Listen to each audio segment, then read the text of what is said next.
So hello guys, what's up and welcome back to my YouTube channel.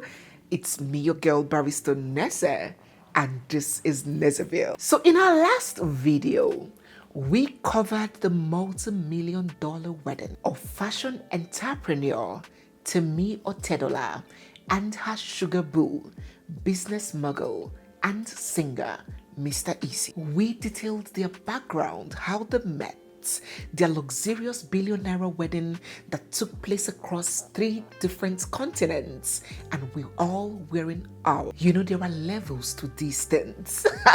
There are levels to this thing called ego. Owo. Kudi. In fact, as we were telling this story, as some people were laughing and smiling and giggling, some people were biting their finger.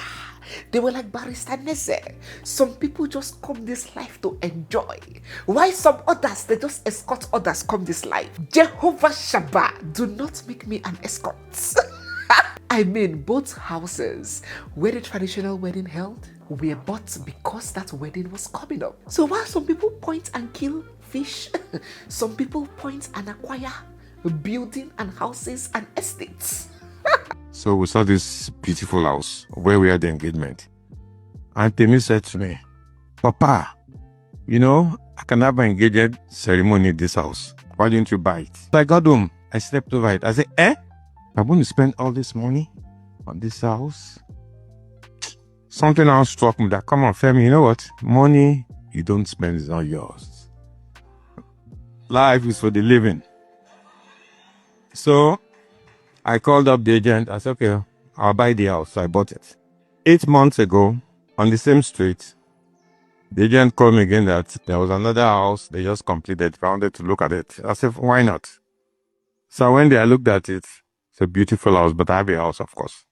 Then Temi came to visit me. Temi said, Papa, you know, this house would be nice for our after party. Anyway, to make her happy, so I bought it. Kai. No. Money, you cannot insult me. You cannot insult us.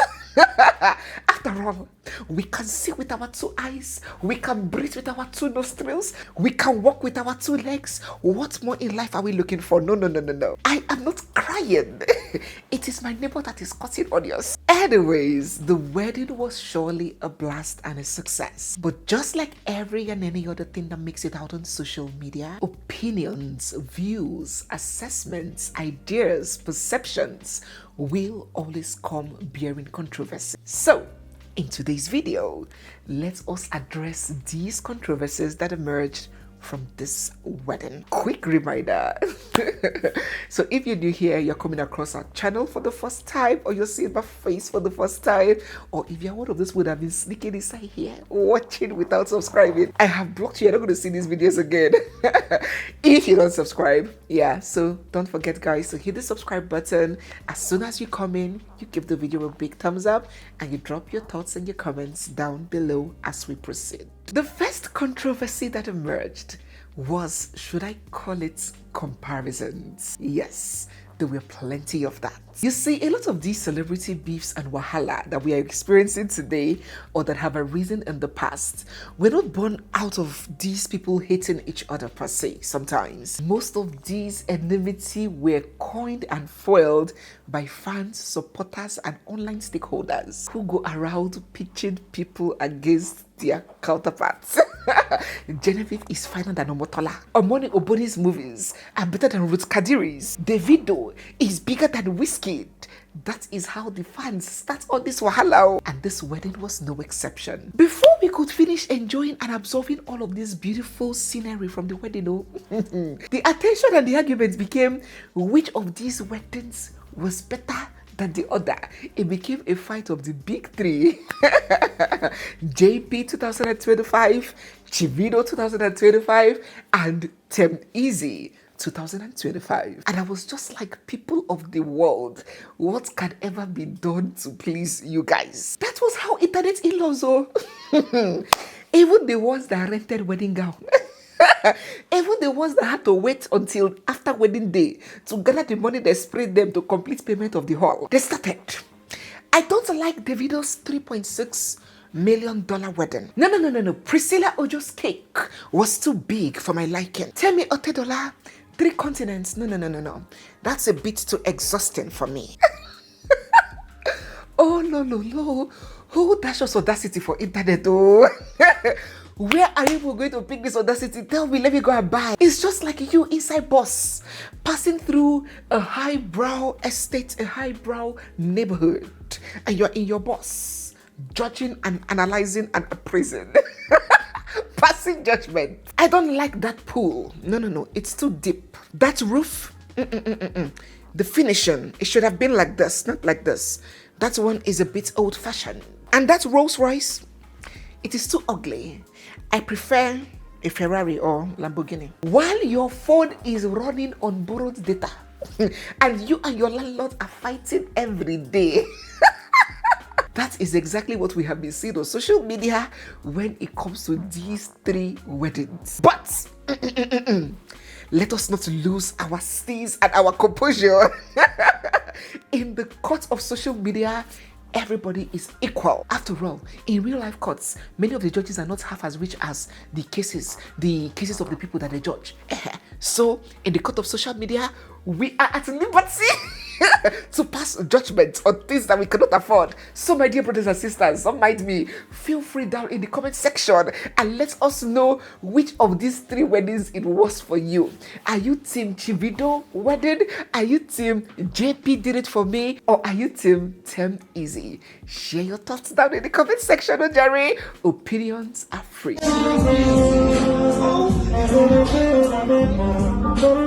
So talking about sharing thoughts, Uncle Patrick Doyle took to social media to share his. He said, 2 high-profile Nigerian weddings took place more or less simultaneously in the US and Europe. One was a gaudy carnival with motley crowd comprising of the famous and infamous. The other was an exhibition of quiet sophistication and class with a select guest list of equally sophisticated and accomplished personalities. This is the picture of Nigeria that the world is coming to terms with. We are at once rash and loud, while also possessing the ability to switch on the charm of sophistication and style. I swear, I love Nigeria and being a Nigerian. And although I personally, because I read deeply, of course, so I understood what he was trying to say. He wasn't actually trying to shade Davido's wedding. He was just trying to say Nigerians can be loud and all over the place, or we can be quiet and sophisticated.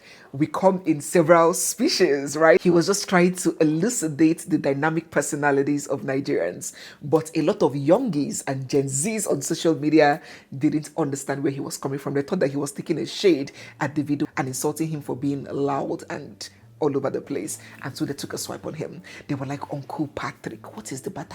Ever since your wife, Auntie Iriti, left you, you have been very unbecoming on social media. We do not understand you these days, giving opinions that are unbefitting of your age.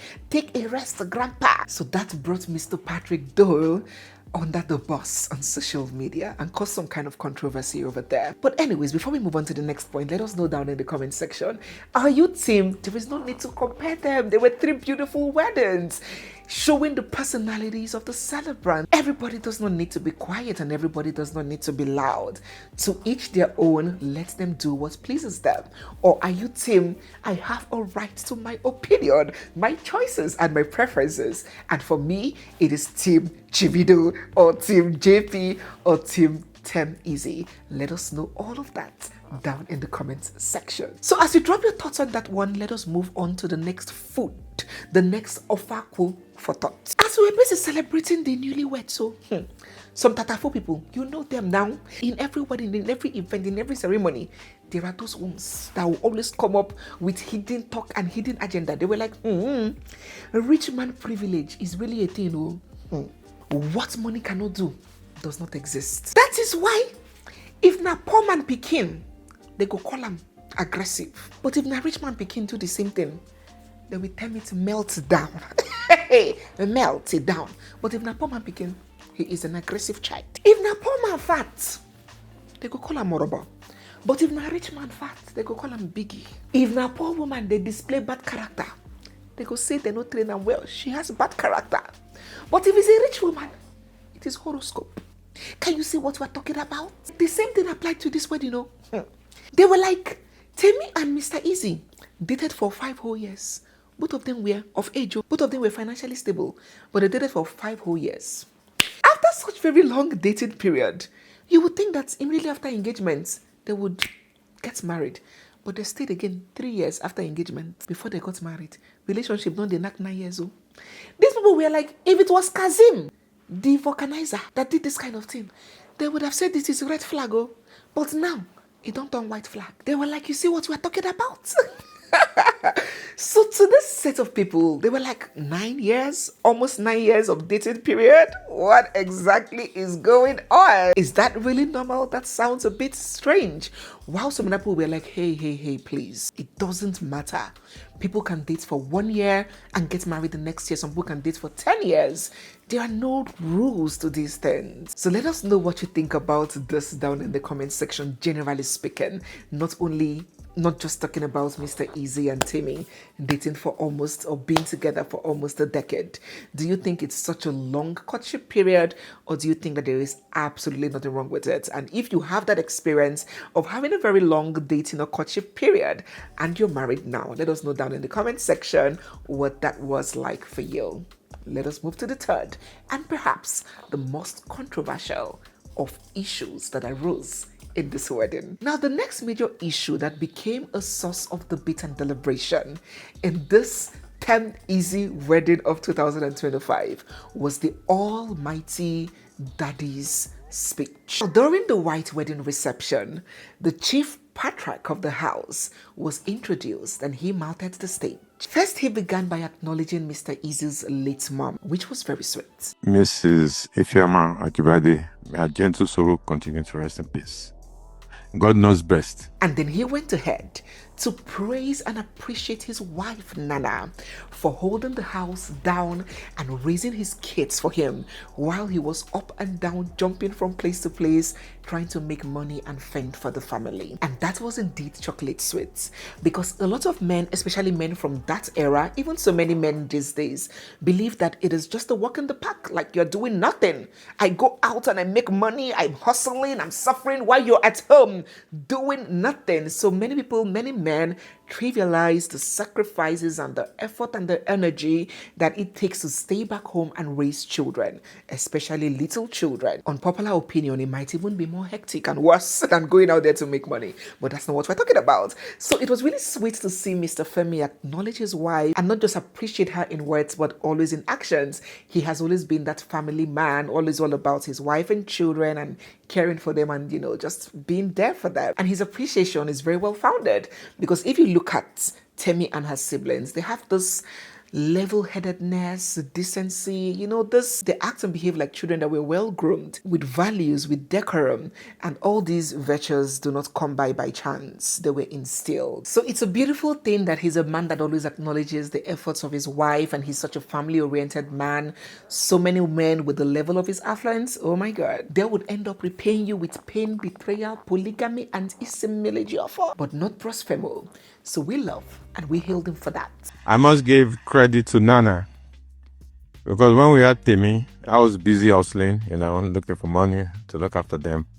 And she sacrificed everything, all my bad habits, to make sure they were well looked after and spent every minute with them. But the one that he said, hey, that caused wahala and quanta mixed together was this.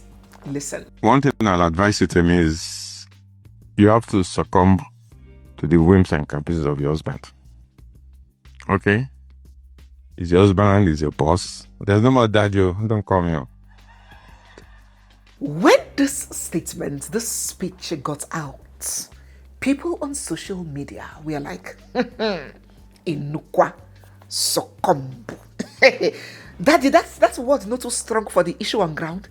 Succumb. Some people were like, when you hear the word succumb, it sounds forceful. It sounds like a painful situation. Like that woman, after many years battling cancer, she finally succumbed to death. Or the stubborn slave has succumbed to his master. Then on the other hand, There was the opera about whims and caprices also. Hey, capricone.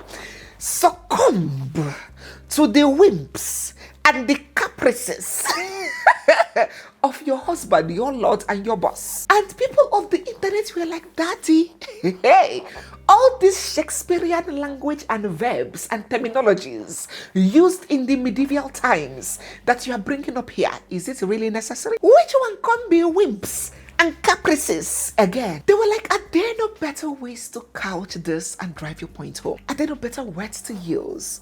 Respect your husband. Honor your husband. Put your husband first. Value your husband. Cooperate with your husband. Acknowledge your husband. Uphold your husband. Treasure your husband. Daddy, there were 1,000,001 words to use. But which one can be succumb to the whims and the caprices of your boss? A lot of people were not feeling Femi Otedola's choice of words, and they were like, this thing sounds very slavish. Are we in the pre-colonial era? They were like, yes, we trust our in-law, we trust Mr. Easy. Looking at him alone, you know that he's an easygoing guy. You know, look at his lifestyle, even as a music artist, you know, those keeping friends, wayward lifestyle, tattoo here and there, jumping from one club to the other. He's not that kind of guy. He pretty much seems like a very easygoing, down to earth and loving guy. Yes, we trust our in-law not to come with that kind of forceful pattern, but this is how some parents end up setting their daughters up for problem and chaos. Just imagine if it is a man that is prone to abuse, if it is an Agune Chimba, an Obuefi of Umbano, Obuefi of Unewi, that a father is telling this kind of thing to. You are setting your daughter up for tough situations. People were like, parents, we need to be very careful with the kind of words and the kind of advice that we give on wedding days. Telling your daughter to the full glare of the whole world that her husband is her boss. Do you know what the boss is? A boss is not a leader. A boss is someone that imposes on you whether it is beneficial to you or not. But a leader is someone that considers you. He leads with compassion. He leads with grace. He leads by example. But the boss doesn't. They were like, so why don't we tell our daughters that their husbands are their confidants and their teachers, their shepherds? Because that is what leaders do. While bosses command you, even if it is solely for their selfish aim and ambition, and even if it's to your own detriment, a leader considers your state of mind and your perspective, and that is a better adjective to qualify a husband. That is a better example to set for both your son-in-law and your daughter. And so it caused a lot of opera. In fact, this particular guy called Nonso, let us hear how he couched it and how he analyzed this. He said, you raise your daughter to be one of the most influential women of her time, given the best form of education, grown under the parenting of one of the smartest men on the continent, being you.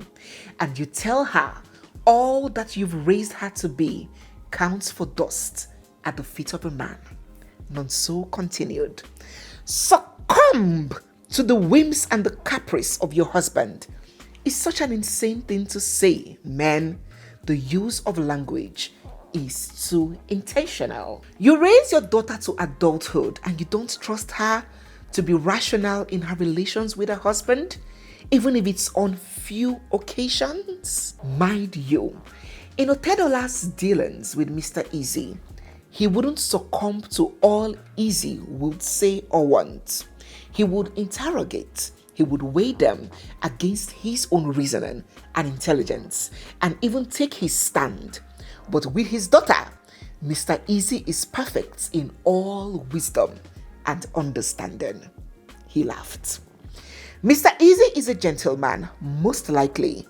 He might not entertain such dynamics in their marriage. But Otedola has reinforced a dangerous motive, one that is deeply misogynistic. In quotes, even Otedola told his daughter to succumb to her husband's whims and caprice. So who do you think you are? So Nonso is saying that this is the kind of motive that Otedola is pushing into a society that is already deeply and ravagingly misogynistic. He concluded by saying, men's sense of class solidarity is interesting, derogatorily interesting. No matter how close your relationship is with a man, he would put another man's interests over yours. Interesting. So what do you think about this opera, and what do you think about what Mr. Nonso here has to say about Otedola's choice of words, telling his daughter to succumb at all times and at whatever cost to the whims and the caprice of Mr. Easy? Do you think that that advice and the choice of words are a little bit too much? Do you think it is dangerous? Do you think it is a bad precedent, not just to his daughter, but to the millions of others watching? Or do you think that there is absolutely nothing wrong with what he said, and that maybe it worked for him? Maybe his own wife succumbing to his whims and caprice worked for them, and he also wants his daughter to have a long-lasting marriage, just as he has with her mother. What do you think about this? Let us know down in the comment section. So right after the wedding, within 24 hours, the new beautiful bride took to social media to ditch her famous name, Otedola, and replace it with her husband's name, Ajibade. Now, while a lot of people did not find it strange, come on, it is a part of us. It is our culture, right? Yes, culture. Well, not really our culture as Africans. Pre-Westernization and pre-colonial era, women in most places kept their maiden names. Women were not required to change their maiden names to their and adopt their husband's names. Even in Islamic religion and marriages, it is not the tradition, it is not the culture. But it has become culture, right? Yes. So let us just pretend. You know, some people hate Western culture when it checks them or when it inhibits an exercise of oppressive power. But when the Western culture has favored them in some places, they like it so much. So let us just say it is our culture, because it has become very popular with us as well and has become our way of life, right? So a lot of people didn't find it strange that Temi changed her name, leaving her father's name and embracing the name to reflect her new status. But would you believe that this single act led to even more controversy? Some protagonists to what Temi did, they were like, Iyawo, be coming down. Oh. It be like, say this marriage, not they shock you. Calm down. These people were like, why should you ditch a name like Otedola? A name that can open doors and pave ways for you just by citing it, even without seeing you or knowing who you are. Just seeing that name in a mail or on a file or anywhere already puts you ahead.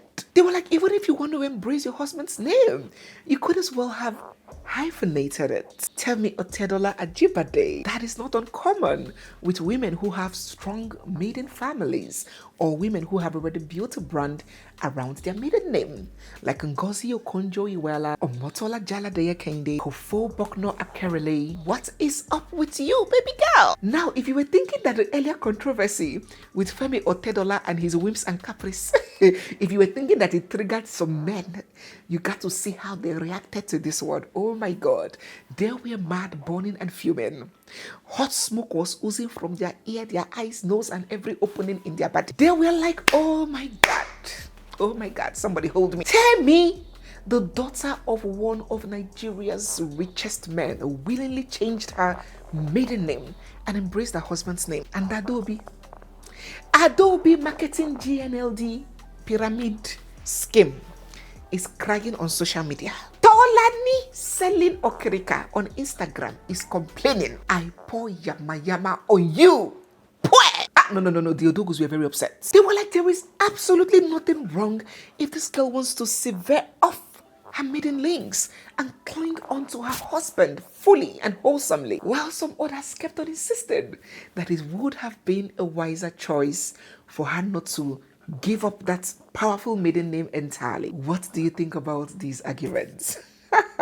Let us get them down in the comment section. Last but definitely not the least, on the controversies that emanated from the Term Easy 2025 was the speech by Africa's richest man, Aliko Dangote, around expecting a baby in 1 year time. I wish you all the very best, and I'm sure within the next 1 year or so, I will give you a very big party for the first child coming on board.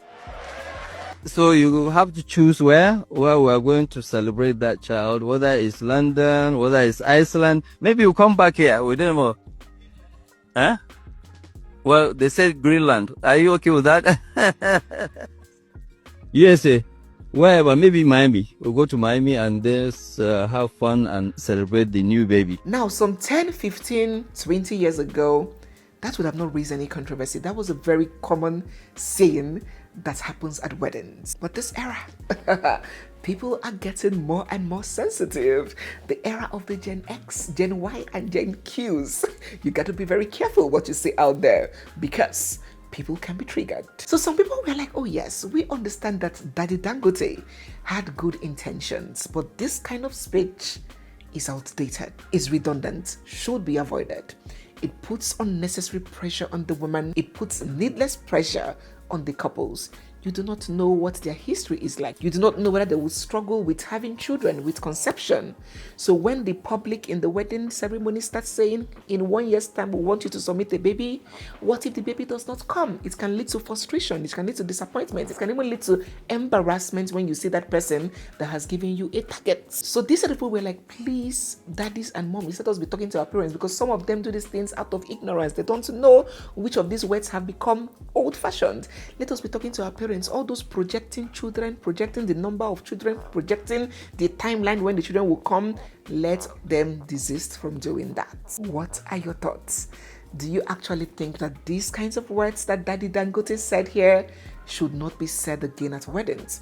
Or do you think that it's like a prayer and there is absolutely nothing wrong with it? Let us get your thoughts down in the comment section. So guys, yes, we have come to the end of today's video. If you're new here, you're seeing my face for the first time, or if you've been watching without subscribing, don't forget to hit the subscribe button. Hit it now. It's free of charge.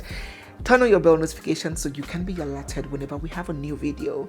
Drop your comments on each and every controversy that we have covered, and stay glued, for we have so much more coming your way. It's me, your girl barista Neze, and this is Nezeville. I'll see you guys in my next one. For now, bye. Bye.